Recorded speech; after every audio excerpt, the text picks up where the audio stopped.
Go. Hi, my name is Voon, and I'm here with Jake Sanders of the Cangelosi Cards, and we're having a one-on-one chat as he embarks on his new future in Wisconsin. So let's talk about the band. You know, it first was sort of semi-formed in 2006. I mean, you played together officially as a New York band in 2006. That's correct.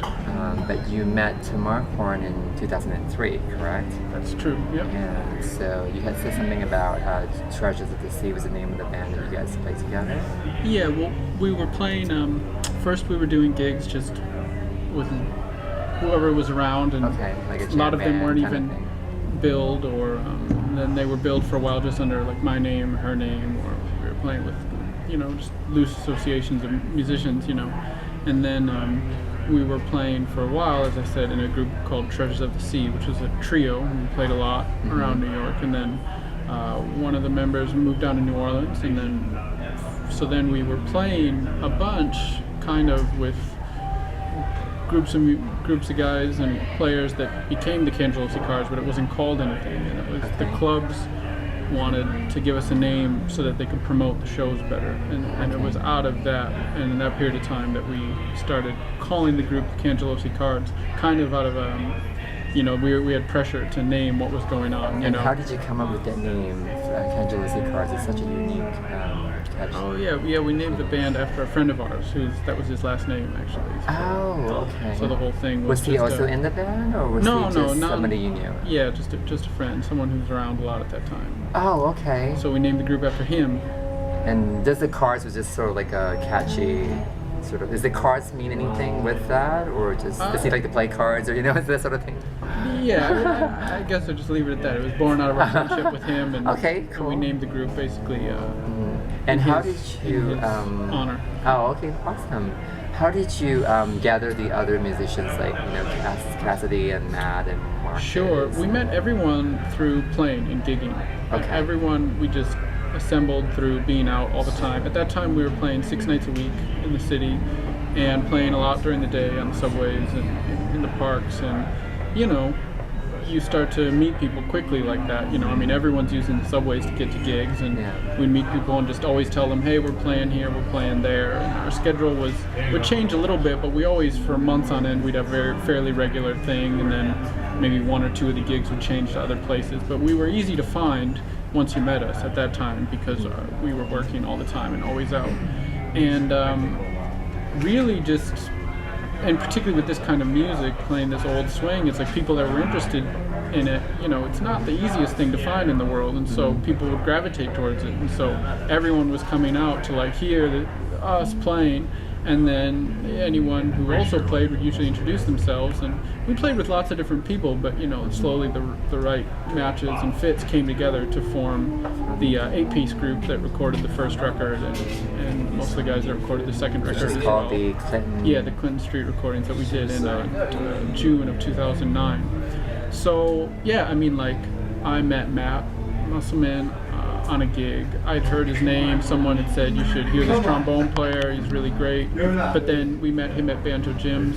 I met Dennis at Banjo Jim's. He walked in when we were playing there, and he sat in, and almost right away, you know, we were just gelled with you guys. Yeah, we got along really well. Gordon Webster I met at Banjo Jim's. So all 3 of those guys I met at Banjo Jim's. Marcus I met more in this neighborhood when I was gigging, even from some time before that.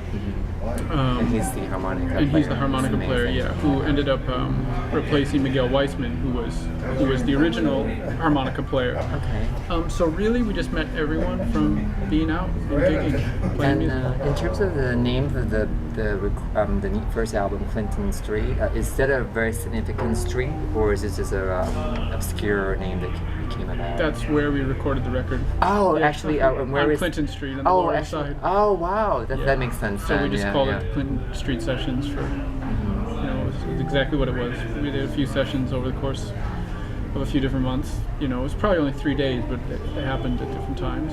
And how did you come up with all the song selections? Like, how did the decision make? Yeah, I guess, as you know, we have a pretty big repertoire, and that just felt like tunes that were representative of a lot of the different music we played.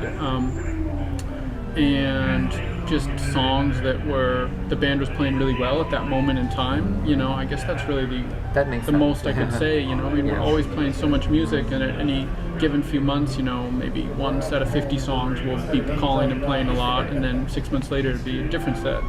And so that was just that period of time. That's what was working. So Jake, you're such an accomplished guitar and banjo player. Thank you. I mean, when did you first start playing musical instruments and discovering that you had a knack and talent for it?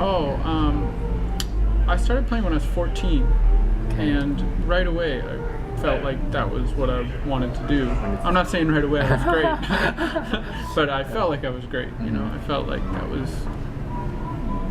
it was really meaningful to me right away. Like particularly playing with other people. You know, as soon as I got to the point where I could play music with some of my friends, you know, that feeling of really connecting with someone musically and feeling some sense of freedom from playing was really powerful to me at a young age. And it was not very long at all before, secretly in my own mind, I don't want to tell too many people, but secretly in my own mind, it was like, it's definitely what I'll do.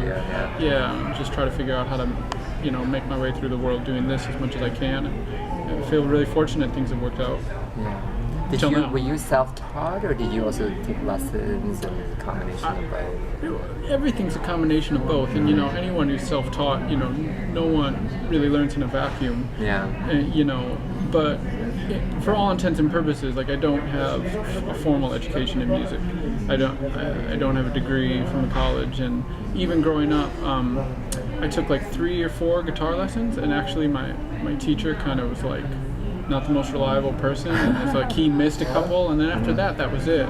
You figured you had to rely more on your own instincts and sort exactly. of, So then I looked at books and played along with records and asked my friends who knew how to play a lot of questions, and then I started to figure it out from there and kind of hobble it together until I came to New York when I was 18 for college, and I was really intent on meeting musicians, and then I met a lot of people who had far more training than I did and played really well, and I soaked up so much from this city, you know.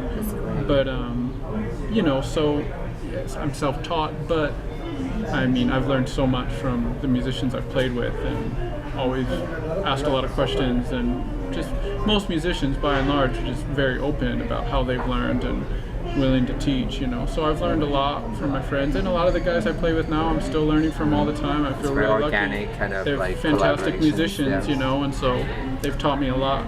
Would you have been into to do a different profession had you not gotten into music? Would you have done something differently? Or would you want to be?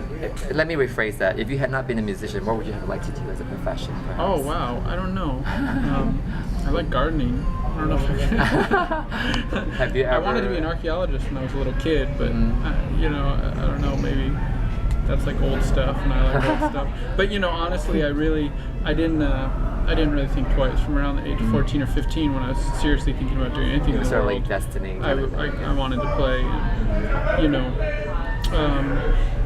You know, maybe teach. Maybe that's what I would want to do. You know, teach English. I guess that's what my training is. I have an English degree, so I guess if I was anything, see, that's something we didn't know about before this. I'd be a teacher. Oh, okay. I can totally see it. You're very patient. I know Michael Mathis, my friend, had learned guitar from you, and he just soaked it all up. He thought it was a golden opportunity to be, you know, working with you. Do you have any advice for budding guitarists? You know, like what, you know, you would say to them if they were just starting out and want to aspire to be like as talented and brilliant as you are? Thanks.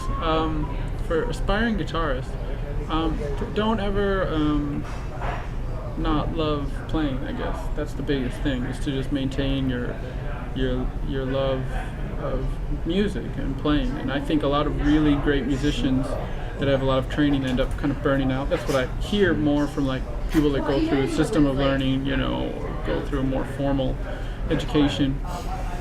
And that's not true for all of them. But I think, and even in my own life, I've had periods, you know, where I'm working a lot and playing a lot, but maybe, you know, lose the love for what you're doing. But I think as long as you love it and you don't put up any walls, I think that's another big thing. I think when I was a younger player, maybe I had walls or certain attitudes about what I wanted to do, and I would not pay attention to certain things. And eventually, when that gets taken away, you just try to learn from everything. You know, always keep your ears open, and no matter what kind of school or style of music people are playing, try to soak up from it and just pay attention as much as you can, and realize that you have something to learn from every musician you come across, and never think, you know, there's no such thing as the best in music, you know what I mean? So you always just try to learn from everyone. Keep growing. Yeah, and for guitar players specifically, that and sit with a straight back when you play, so that your so that your wrist and your back and your neck all stay in good shape. Because if you play a lot of hours, you're sitting a lot, you know. So I know that the Cards have like played internationally, like in like China and Harang dance camp. You know, is there like a dream country or venue that you would love to play at? You know, someplace that you probably may not have played at yet. You know? Wow, that's a good question. A dream place to play. Carnegie Hall or something. Carnegie Hall. Yeah, I'm still waiting for that call. I've been waiting a long time.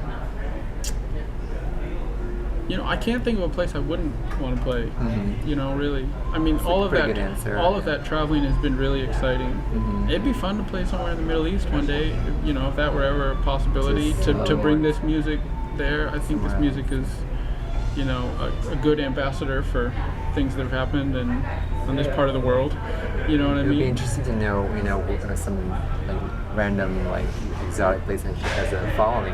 We just don't know that they're fans of this music. Well, when we went to China, it was a lot like that. It was amazing to just find like the Shanghai Swing Society like there to greet us. You know, mm-hmm. That's a beautiful part of this music. Yeah, exactly. So I would really say, I mean, that's a big goal, I think, for myself and a lot of musicians, you know, is to just travel more and learn through that experience. So we have done some big trips, but, you know, in terms of a lifetime, we've just traveled, just started. So I think hopefully there's a lot more of that. So, yeah. I mean, would you like to share any insight into the next phase of your musical career now that you're sort of back at Wisconsin for a little bit? Correct? Sure. Yeah. I don't know, just keep focusing on the guitar, I think. I mean, the Cards has been a great group, and I've gotten to play with tons of great musicians, but a lot of what I was doing, I guess, in that group was band leading a lot and playing a lot of rhythm guitar, which is really important for, I guess, development. And I've gotten to listen to a lot of great soloists and ensemble players play. But I think I want to focus on my own playing probably a lot more, and play in smaller groups and maybe do things that I can maybe be a little selfish about, just focusing on my instrument and trying to develop as much as I can on the guitar. Yeah. Do you foresee like maybe doing like an album or something? Oh yeah, I'm sure I'll do more recording. I think as time goes on. Yeah. Okay, we look forward to your next recording. Just let us know. Thank you for your time today. Yeah, no problem. And maybe we'll do a little taping of your performance at the Harefield Road tonight too. Okay, sounds good. Thanks again for your time. Really good time.